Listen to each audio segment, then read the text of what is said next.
ఇప్పుడు 3వ బుల్లెట్ నుంచి 6వ బుల్లెట్ దాకా నీ ఒంట్లో ఎక్కడైనా దిగొచ్చు. సార్ ఏం చేస్తూ ఉంటారు? నన్ను విడిచిపెట్టండి సార్. ఛాన్సే లేదురా, నీ చావు డిసైడ్ అయిపోయింది.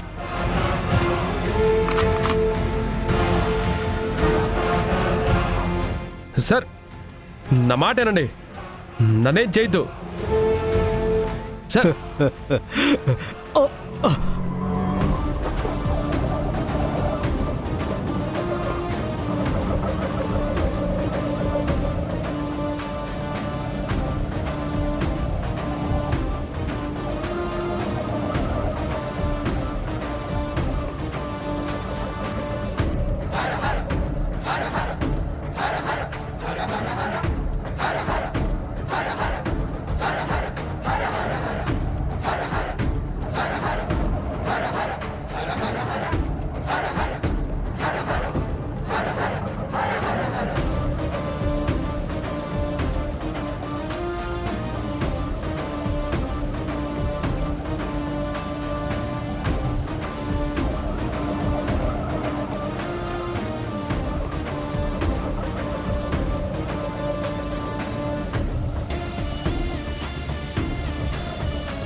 ఏంటసయ్య గారు, ఎన్కౌంటర్ చేస్తున్నారా? చేయండి, నా ఫోన్లో అంతా రికార్డ్ అవుతుంది. అన్యాయంగా ఒక మనిషి ప్రాణం తీయాలని చూస్తున్నారు. ఇదేనా మీరు చేసే డ్యూటీ? ఇప్పుడు మేము అతను ఏం చేశామని? ఏదో వాష్రూమ్కి వెళ్తానంటే ఇక్కడ ఆపాము. దానికే మీరు ఏదో ఊహించుకుంటే ఎలా? పాపా అట్టంతా ఏం లేదు. ఈ ఎస్ఐ నన్ను ఎన్కౌంటర్ చేయడానికే ఇక్కడికి తీసుకొచ్చినాడు. రాత్రి వేళ ఇక్కడ ఆపినప్పుడే అర్థమవుతుంది మీరు ఇక్కడికి ఎందుకు తీసుకొచ్చారో. చూడండి ఎస్ఐ గారు, డిపార్ట్మెంట్లో పోలీసులు చాలా మంది ఉంటారు. కొంతమందిని చూస్తే దేవుళ్ళలా కనిపిస్తారు. ఎందుకంటే వాళ్ళ డ్యూటీ వాళ్ళు చేస్తారు కాబట్టి, జనం కోసం ప్రాణాలు ఇస్తున్నారు కాబట్టి. మీలాంటి వాళ్ళు ఎప్పటికీ ఇలానే ఉండిపోతారు. మీరు చేసే పాపాలు మీ బిడ్డలకు శాపాలవుతాయి. అంతకు మించి మీరు సాధించేదేమీ లేదు. మర్యాదగా అతన్ని వదిలిపెట్టండి, లేదంటే ఈ వీడియో ఇక్కడి నుంచే లైవ్ టెలికాస్ట్ చేస్తాను. వద్దు, ఇప్పుడు నీకేం కావాలి? అతన్ని వదిలిపెట్టాలి. కేసు విత్డ్రా చేసుకోకుండా అతన్ని వదిలిపెట్టడం కుదరదు.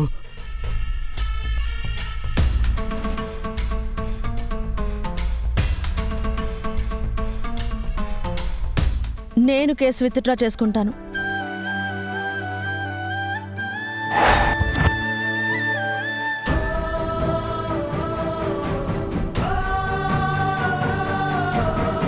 ఎవరైతే యాక్సిడెంట్లో చనిపోయారో అతని చెల్లెల్ని నేను.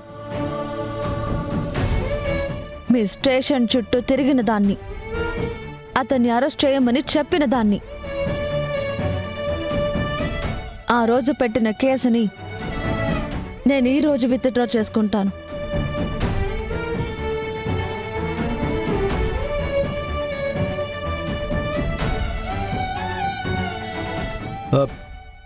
సరే, స్టేషన్కి వచ్చి సంతకం పెట్టండి. ఏయ్, వెళ్ళండి అయ్యా, అతను తీసుకురండి.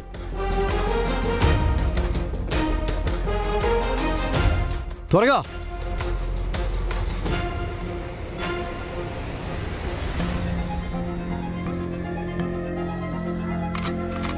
అన్నని చంపాడని బాధ లేకుండా దగ్గరుండి మరి వాణ్ణి కాపాడి తీసుకెళ్తుంది. దీన్ని ఛ!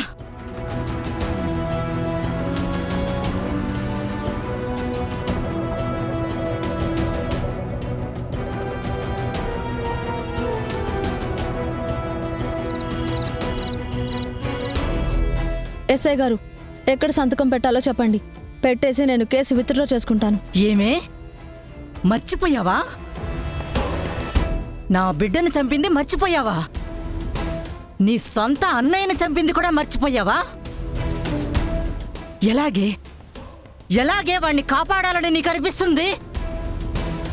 ఈ వయసులో కూడా వాడి మీద పగ ఎలా తీర్చుకోవాలా, ఎలా నా బిడ్డ ఆత్మకు శాంతి కలిగించాలా అని నేనెదురు చూస్తుంటే, ప్రాణంలా చూసిన మీ అన్న ప్రాణాలని పొట్టన పెట్టుకున్న వాణ్ణి కాపాడాలని చూస్తున్నారే, మిమ్మల్ని ఏమనాలే? వాడి కోసం ఇంత తాపత్రయపడుతున్నారు? నిజంగా అసలు మా రజనీకాంత్ చెల్లెళ్ళేనా మీరు? ఓ, మెళ్ళో తాళి పడగానే ప్రేమలు పెరిగాయా?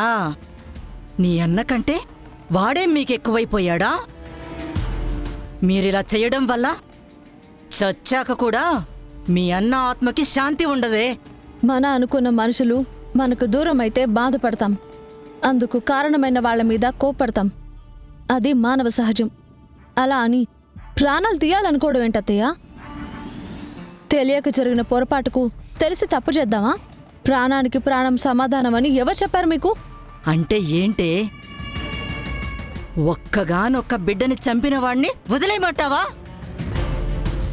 వాడికి ఏ శిక్ష పడకుండా దర్జాగా తిరుగుతూ ఉంటే చూస్తూ ఊరుకోమంటావా? అలా మీరుండగలరేమో, నేనుండలేనే. బిడ్డను కని అన్నేళ్లు పెంచుకున్న తల్లి మీరు. ఒక ప్రాణం పోయగలిగిన మీరు ఇప్పుడు ఒకరి ప్రాణం తీయాలని కోరుకుంటున్నారు. బిడ్డ చనిపోయాడన్న బాధలో అమ్మతనాన్ని మర్చిపోతున్నారు. ఏయ్! నువ్వెన్ని చెప్పినా సరే వీణ్ణి మాత్రం వదిలిపెట్టను. ఈరోజు నువ్వు విడిపించుకుని వెళ్తావేమో, కానీ ఎక్కడికెళ్తాడు? ఏదో ఒకరోజు నాకు దొరకకుండా పోడు, నా చేతుల్లో చావకుండా పోడే. వాణ్ణి చంపితేనే నా కోపం చల్లారుతుంది. నా కళ్ళ ముందే వాడి ప్రాణం పోతే అప్పుడు నాకు మనశ్శాంతి ఉంటుంది.